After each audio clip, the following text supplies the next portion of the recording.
somingo akahikaho nanga nejo center ya jemereza ndebereho his excellency the president ari kugira ngo nyakukora eco kikorwa ashemere kutwarwa mu koti juba kandi amateka gakakoro gwago bwo kuba kikabishikorwa kibi munonga mu byo bwegesa bwo kuba umuntu kufa kutaho mu ishomero kitabana no kano yebuza yarabankahe kandi habaruhoha kuza kukabana kwito kubanza kato wa kabiri wa kashatu o wakana where they na mnonga babarinzi bo mu ishomero abashomesana n'abarinzi ibintu nkebyo ntuje kurara twabegambo muri akasheshe twino mugisha gwamani iwe uri kureba Tayari West Television abugira ngo tutaya yise mukuru w'ibyo bwegese ahabwa district eje ya Kabare West Nsa Moses Bwenje tumwijike kana yija kuba natugambira bo nka bakuru b'ibyo bwegese baza kukwikiriza nka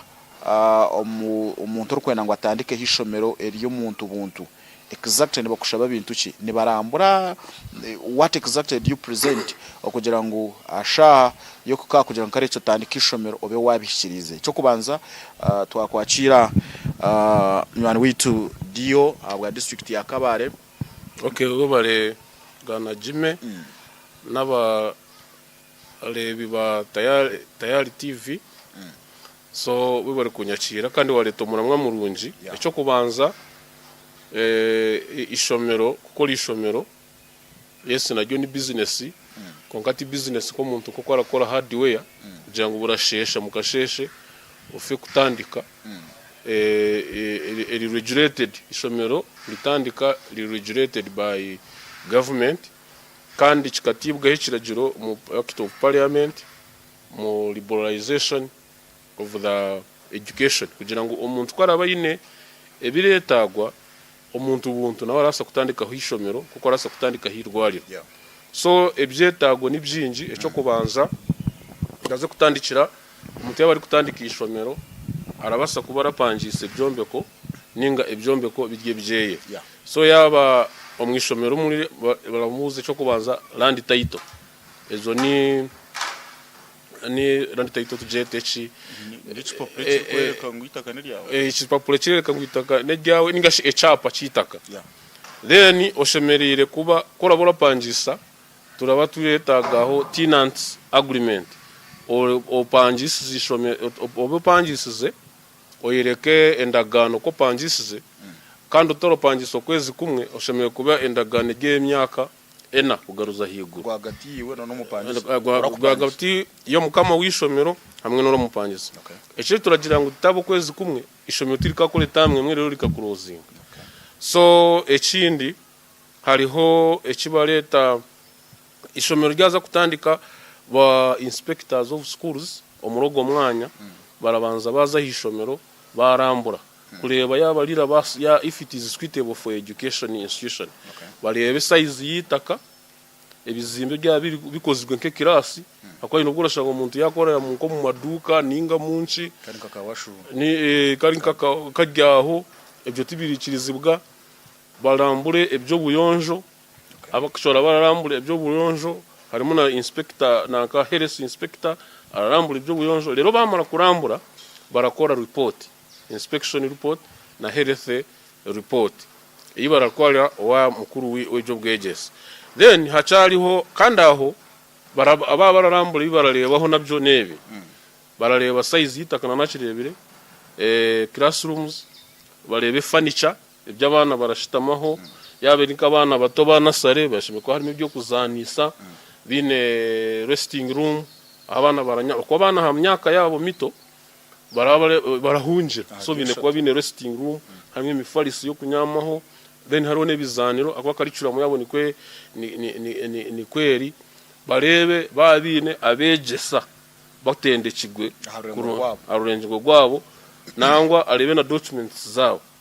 bashubire barebe ebyo buyonjo nanarabire babinaho kunage bisingo then barebe echa security itaka ishomero kuba rizitirire gine gate ngenu kutari kushango no kufa kubarejera hariya namaduka gajwanjirine habe ngenu riri enclosed nangwa ryaba gine bashoba ryaba gine rya boarding barebe n'ebitanda boarding facilities yaba hariho ebitanda yaba ine metron ebitanda bibine hati recommending double decker. Then bashoye barebe bararara zimibishe mikwa bitari mu burglar proofs kugira ngo hobaho keco hakagire cyaba umwana yanguye ko kuraba mu idirisa akagenda. Then twineho ibindi bya security nanka ka fire extinguishers zibe ziriho nangwa turagira ngo mwishomero babe hine nko mu kona ayi bashukire nko mushenye kugira ngo hobaho nko muriro ko gurasa kuretwa abatemu ninga guretwe ninga amashanyarazi anything bakwata go mushenyi bayambe kuraza nabyo cishemeye kuba kiriho.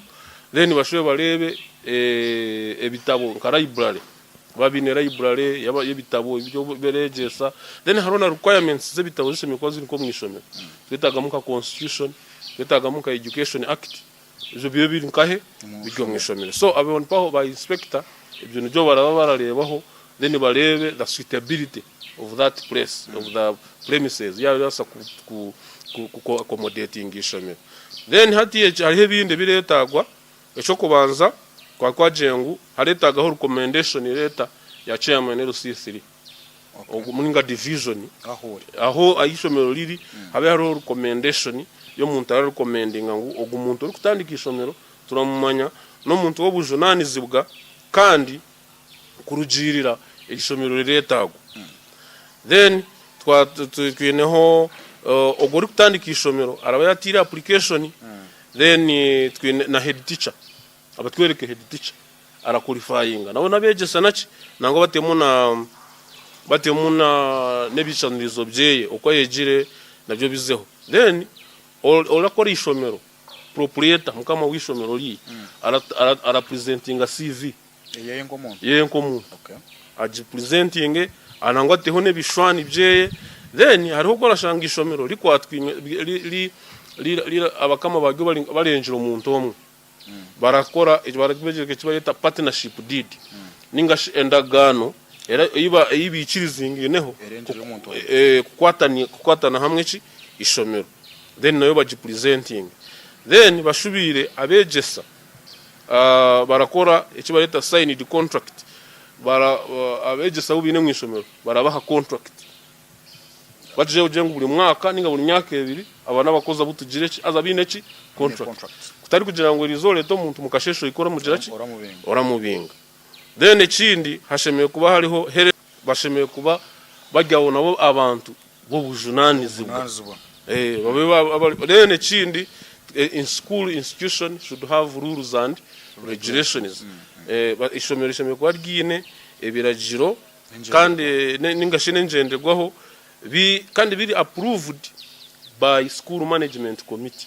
So hasheme kwa hariho na school management committee y'abantu 12 ebe formed. Then yamara batehebiragiro school rules and regulations bari biri approved by that committee. Then tushemereye kuba twine ishomero fite kubanza lishemeye kuba ryine bank statement hariho proof yo kwereka ngo iri ishomero ubu ryatandika ryine bank account for safety mugendo kugira ngo habe proof of financing kugira ngo abasheme kuba nkegizo abana batisha kwega bakaja ngo zirizo ya sete zabura irizo ati murage mwakusiba kwa kuje sete tizije twine na 10 tiziri taruhe za arrange so ne requirement kugira ngo ishomero ribe ryine bank account kandi jo bank account erihochi erihese. So waza kutandika ushemeye kubo yine capacity yo kugira ngo rasa kurwaninga ishomero nayoba abana batashashire ki fees school fees. Then file waratera application ishatu application zona zemu wamara kuzaho byona binde bituri kuzaho kugamba kubiranza babikwarwa district education officer. So inspector aze kurecommendinga ishomero rinankire hararimo na report habeho report ya health inspector habeho report yo wanema national environment manager kugira ngo bereke ngo ishomero tiri nko mu kifunjo ninga hiriri tirateganisa ebyo buhango. Nejo report na yegizire ki eberiho nangwa bamara byaba ryatandikire but assessment barakora icyo kibareta environmental impact assessment report. Then bamara ishomero ryamara kutandika baratamu ebishwani ebiretagwa kwereka bereka abana bari ha assembly, bereka abana babitere nk'abisika, babitere bishwani, babite mu files ziri 3 copies zina yerekire eziraza mu Ministry of Education. So bamara kubyo bishwani kuzowa dio araze kurebamo barabarebere kubinina ikunibyo biri nahishomero obyohereze mu Ministry of Education for license. Then abana bari mu P1 to P7 nga senior 1 to senior 6 kurugiro kwishomero riri bereke ekamina kokuna nagambire ziri segregated boys, girls, then teachers, then na teachers bashemye kwa hariho umuryango ya female ne ya male teachers. Then hashemye kwa hariho ishomye kwa Guinness school signpost. Nebyo byona bibe biriho. Then hashemye kwa hariho building plan technically drawn and clearly indicating school name and building. So waba oyombeche bizimbe hashemye kwa hariho a building plan eri approved by the project construction management unit ya Ministry of Education. Ministry of Education hari mu department ya construction management unit. So ishemye kuba yazi approving. Then ishemye kuba onka in most cases umwe baragidelegating to the district engineer na wabagireki approving. Then hashemye kwa hariho nanagambere a clearance center from NEMA kwereka ngu you are complying with the environmental requirements.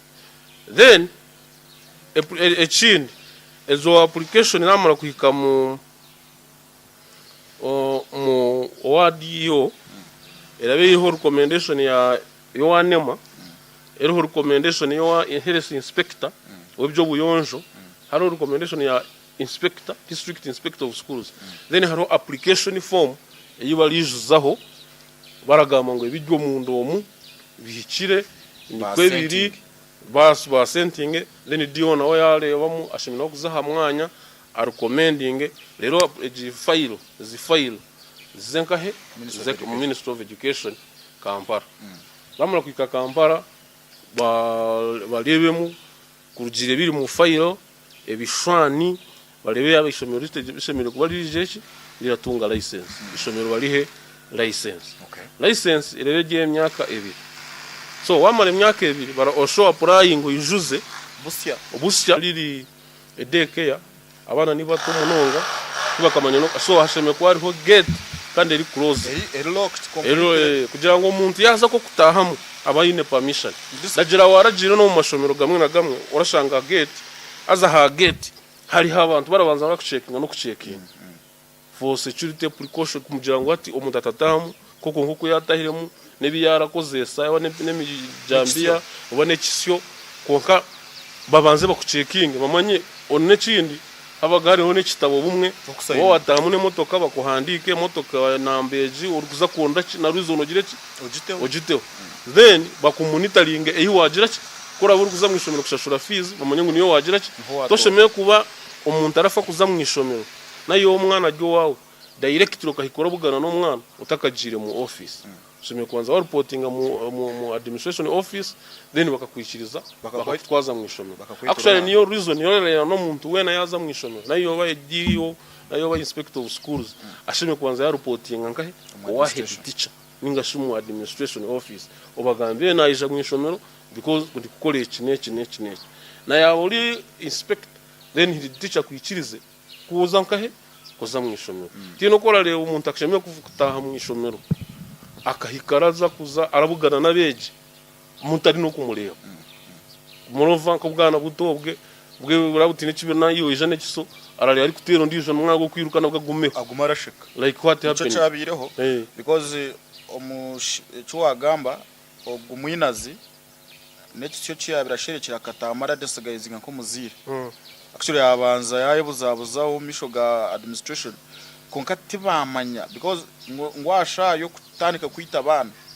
bo bakahurira abana ne barera abaye bari mu staff room bateka ngo maybe abana bari kuzana ubwo ijuka gatekeeper ngo yashobora ukaje now ejo negligence yaheza kubo icyo kikace because that is the negligence of the highest order washanga ngo namwahurira bwana ne burera ni deke bijuke kukarera hero mwapretering as if it's normal aho harye jorevo yo who is supposed to be blamed. First of all, administration is supposed to be blamed also. One, omudeke omwana tihina hashimye ko bari gukora ine cyari gukora ari wenka. Actually mu kwineho ashitureta teacher pupil ratio. Yes. Kugira ngo ko mwishomero kaduje kwaza nko mu primary. The standard, the minimum standard omwegesa ashemeye kuba regesa abana 5 na 3. 1 against 53. That is primary. Kunko mu nursery it is 1 to 15.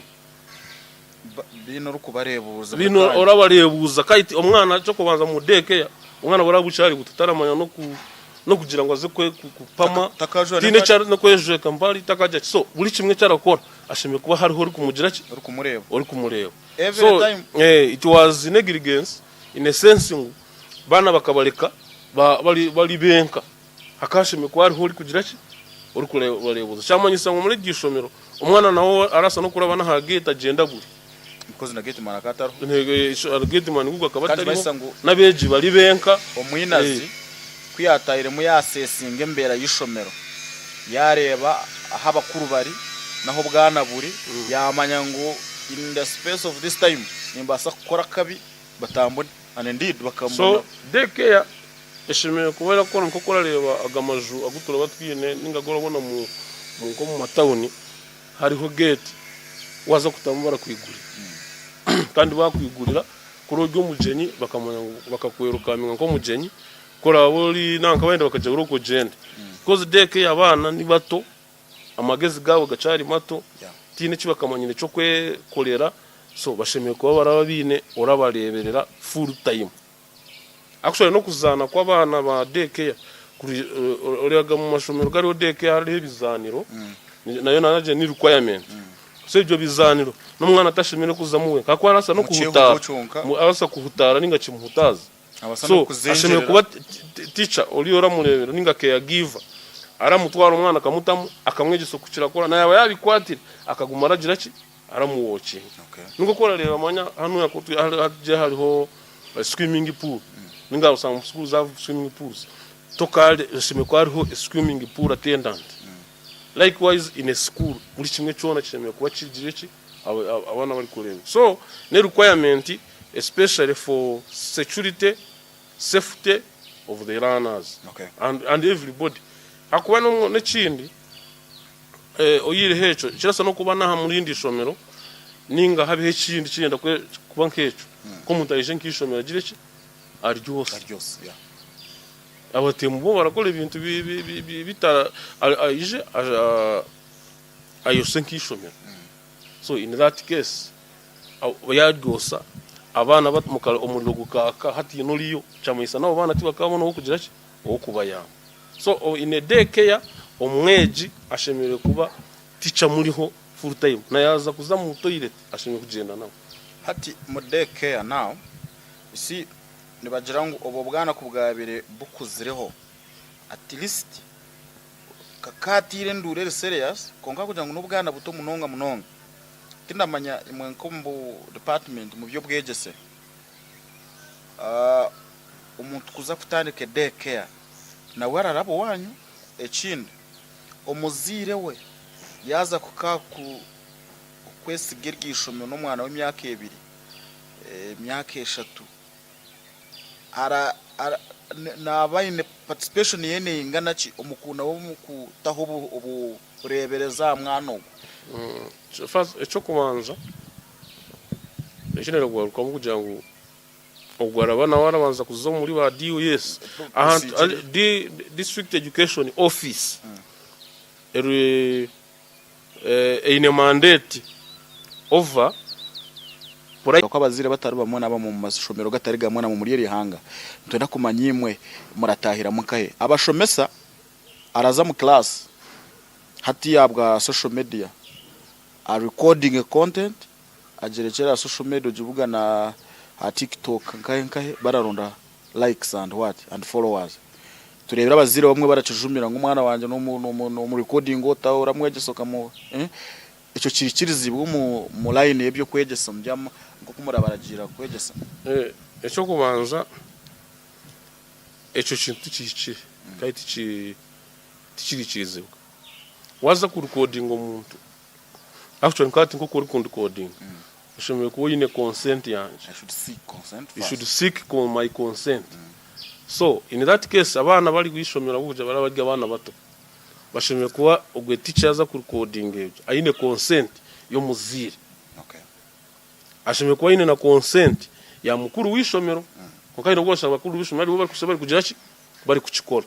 So kigwire kimwe because hariho n'ibintu biretaga biri confidential. Wijoro kunyegesa ningugira ki ninge biwangambe tichetaga the whole public igire ki ebyomanya. So kigwire nyonda chinto omuntu nyonda kijumira is not correct at all. Okay. Ncho baragira nayo hatu gukora school inspection. You're not supposed to go, you record yourself, you do what. So because waza mu school inspection nambona tukujongo rukuronde nshobe. Rutaze kuronda nshobe. Oraba uri kuzayo kugira ngo orebe findings ishomero kuri ratwaza. Kora ashange bibonire you recommend them for that good work. Kandi aho urashanga harimo gaps you advise for improvement. Okay. Dikwe? Yes. Then nabara hu washanga hina hibaretaga ku improvement you give feedback to them. Okay, byo John bishamiye kwa biri confidential to that school. Then you give feedback to the head teacher kujiro ko washanga.